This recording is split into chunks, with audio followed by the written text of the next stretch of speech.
This is BHAMBRA here for PSP Sports, where the Tyson Fury Frank Warren official announcement signing press conference here today in London. I'm happy to be joined by the father of Tyson Fury, John Fury. How are you doing, John? I'm very well, so yourself? Yeah, doing very well, thank you.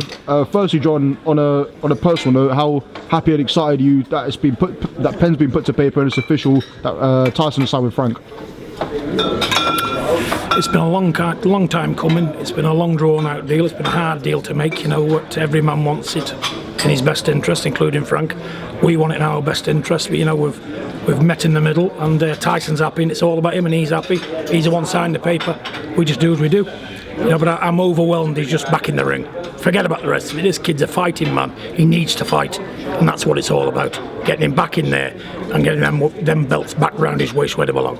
I mean, absolutely, John. I mean, I just spoke to his trainer there, Ben, and he said when he was out there with Billy Joe last year, even he said that he saw the excitement, the enthusiasm he's always had for boxing. So, you know, now that he's back, what sort of positive personal journey would you say he's been on up until now at this moment? Well, 12 months ago, Tyson didn't want to box at all. He fell out of love with boxing, fell out of love with everybody around it, including myself. He was hard to communicate with. He hit a hard point in his life where boxing never come into it. He had bigger and more serious issues with his health, you know, and at the end of the day we focused on that to get that right. Sports is all right when everything else is right around it, but you need the main ingredients to cook a pie, don't you? And we never had the main ingredient. We just left him, supported him, went along with everything, got the best help we could, and here we are today. A miracle turnaround, divine intervention again. You know, I believe in God Almighty, and I do believe in Tyson's resilience and his mental strength to overcome any hurdle, and he's proved that by losing the weight and coming back from the brink of disaster. Even myself, I thought there's no way back. I thought it's over. I thought, what a shame. Waste of talent, underachieved. I thought never got the chance to show the public what he's capable of. But you know, it's God's will. Second coming, he's here. He's going to be better than he's ever been. More exciting, more explosive. I know exactly where he went wrong. Now I'm looking at some great nights ahead in boxing. Absolutely, John. I mean, you know, in terms of Tyson said, you know, it is the second coming. Yeah. He's going to go try and win the titles. He never lost. So, you know, from your point of view, John, being his father, how different, or maybe not so different, do you think this time will be compared to last time? The thing is, last time I just feel that Tyson, you know, a lot happened when he won the belts. He never even got to put one of them round his waist. He started taking the belts. A lot of politics come into play. But listen, that was yesterday. It's done. It's dusted. He said some things he shouldn't have said. You know, at the end of the day, you know, they're done. You can't put words back in your mouth. What you can do, forget about yesterday, it's today. We need to concentrate on the future, and that's what we have to do. Change the today and the future. Forget the past. It's in the past. That's it. And John, also, how would you analyse the current heavyweight scene in the minute? Obviously, Joshua Parker just fought in the unification fight. Wilder just beat Ortiz. Obviously, Price v Povetkin as well. Haye-Bellew. How would you analyse it, John, at the moment? It's very exciting times in the heavyweight division, especially for the paying public, because they're all 50-50 fights. They're all people involved who want to win and stay at the top and be at the top. You know, and at the end of the day, nobody wants to be a loser. They don't come in second best. It's all to play for out there, and we've got a lot of excitement, more now than there's ever been in the heavyweight division. They're all good fighters. You know, there's not an hair's breadth in between any one of them. But at the end, I just think my son's that bit special ability more than they have. He can move, he can do extraordinary things what I've never seen in the boxing. I'm 52 years old, 53 next month, and I've never seen a heavyweight fighter does what he does and gets away with it and land shots. You know what I'm saying? It's extraordinary. Them men are very good. They're excellent champions, but this man is something else. I'm not just saying it because of my son. You'll see. Time will tell, you know, and just don't switch your TV off, because there's a lot of excitement coming. You know, there's going to be a lot of KOs, a lot more KOs than there's been before. You know, he knows what he's doing now, knows who went wrong, he knows that these other people's got what belong to him, and he wants them back, and he will get it back. No doubt in my mind that he will, because he's got the ability and the mental strength. Emmanuel Stewart said in a 2012 interview, for a kid of his age, he never seen that kind of mental strength in anybody, and it's mental strength what overcomes problems a lot of people can't do.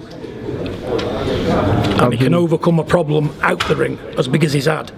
In the ring shouldn't be a problem either. Also, I want to ask you about Joshua Parker. Did you manage to see that fight, Jordan? Yes, and if so, what was your opinion on it? Anthony Joshua, he did what he had to do. He had an easy night's work. He never tried, Parker. He was on the back foot all night. Don't know what he was trying to do there. That's not his style. You know, and you got to come and either defend your title or take one. You know, in my opinion, he was just happy to survive the distance. The referee was atrocious, wanted sacking, but at the end of the day, for me, Joseph Parker, he comes from a long line of warriors. I never seen any warrior that night. And in my eyes, I don't know. It just wasn't Joseph Parker. He just settled for a loss, didn't he? He came here and gave his belt away. That's all I can say about that one. But Joshua, you know something, you're not here to have an hard night. Joshua done what he had to do, stuck to a game plan, realised it was going to be easier than expected, and carried it through, done what he had to do. Good luck to him. A word on the other champion, John Wilder. He said some pretty controversial comments recently about wanting a body on his record and stuff like that. Bearing in mind some of the stuff that's happened in the British boxing ring recently with Nick Blackwell and Scott Westgarth, what do you make of some of those comments that Wilder has said that he wants a body on his record? Again, in this world today, you gotta, before you speak, give it a lot of thought.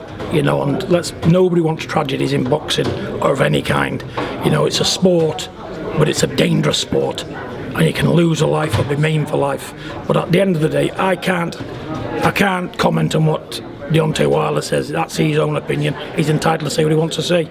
But in my own opinion, you know, my heart and deepest sympathies go out to the families, because it's a horrible, horrible thing to happen. It can happen to any young boxer. It's a dangerous game.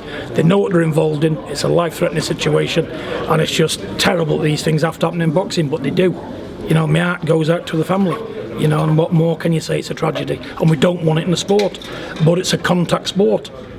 It's not fake wrestling. You know, it's not judo. You know, there's two men in there. They're trying to knock 7 bells out of each other. Accidents are going to happen. They're trained athletes. They're trained for this combat. You know, it's like soldiers.